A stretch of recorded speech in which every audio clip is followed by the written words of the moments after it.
અબડાસા તાલુકાના છેવાડે આવેલા ખીરસરા વિંજાણ ગામમાં પ્રથમ વખત કચ્છ જિલ્લાના કલેક્ટર અનિલ રાણાવસિયાની મુલાકાત થતા સમગ્ર ગામમાં આનંદ અને ઉત્સાહનો માહોલ જોવા મળ્યો હતો।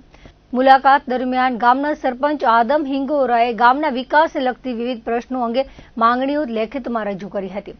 ત્યારબાદ માજી સરપંચ રજાક હિંગોરા અને માજી તાલુકા પંચાયત ચેરમેન જાફર હિંગોરાએ પાણી, આરોગ્ય, શિક્ષણ, રસ્તા, નદી પર આડબંધ, નવા ગામતળ અને રમતગમતના ગ્રાઉન્ડ માટે જમીન ફાળવણી સહિતના પ્રશ્નો કલેક્ટર સમક્ષ રજૂ કર્યા હતા। સરપંચ આદમ હિંગોરાએ ગામમાં સીમાડાના પાણીના નિકાલ માટે બંધ પાડો બાંધી નદી તરફ પાણી છોડવાની વ્યવસ્થા, ગૌચર જમીનની હદ નક્કી કરવાની, સર્વે નંબર 139ની જમીન સંબંધિત વિસંગતતાનો નિકાલ લાવવા તેમજ સ્થાનિક ખાણોમાં સ્થાનિક લોકોને રોજગારીમાં પ્રાથમિકતા આપવા રજૂઆત કરી હતી। ગામના ખેડૂતે 2 ગુઠા જમીનમાં બોર, કુવા માટે મંજૂરી આપવા રજૂઆત કરી હતી। માજી તાલુકા પંચાયત સભ્ય હાજી આમદ હિંગોરાએ પાક સંરક્ષણના પરવાના ફરીથી મંજૂર કરવા રજૂઆત કરી હતી।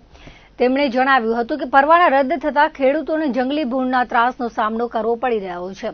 માજી ચેરમેન જાફર હિંગોરાએ જર્જરિત વીજ લાઇનને રોડ સાઇડમાં ખસેડી નવા વાયર નાખવાની માંગ કરી હતી।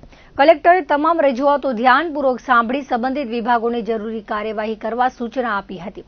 પ્રથમ વખત ગામમાં આગમન કરનાર કલેક્ટર તેમજ ઉપસ્થિત તમામ અધિકારીઓનું ગામના આગેવાનો દ્વારા શાલ ઓઢાડી સન્માન કરવામાં આવ્યું હતું। આ પ્રસંગે નાયબ કલેક્ટર, મામલતદાર, R&B વિભાગના નાયબ કાર્યપાલક ઇજનેર, આરોગ્ય અધિકારી સહિત વિવિધ વિભાગોના અધિકારીઓ ઉપસ્થિત રહ્યા હતા। કચ્છ કલેક્ટર તેમજ અન્ય અધિકારીઓ ગાડીઓના કાફલા સાથે નુંધાતડ ગ્રામ પંચાયતની મુલાકાત લીધી હતી અને લોકોના પ્રશ્નો સાંભળ્યા હતા। ગ્રામજનોએ કલેક્ટરનો આભાર વ્યક્ત કર્યો હતો। સરપંચ દ્વારા કલેક્ટરનું પાઘડી વડે સન્માન કરવામાં આવ્યું હતું અને ઉપસરપંચ દ્વારા મદદનીશ કલેક્ટરનું પાઘડી વડે સન્માન કરાયું હતું અને મુસ્લિમ સમાજના આગેવાન દ્વારા મામલતદારનું કચ્છી શાલ ઓઢાડીને સન્માન કરવામાં આવ્યું હતું। ગામના તલાટી દ્વારા ફૂલ વડે કલેક્ટરનું સન્માન કરાયું હતું।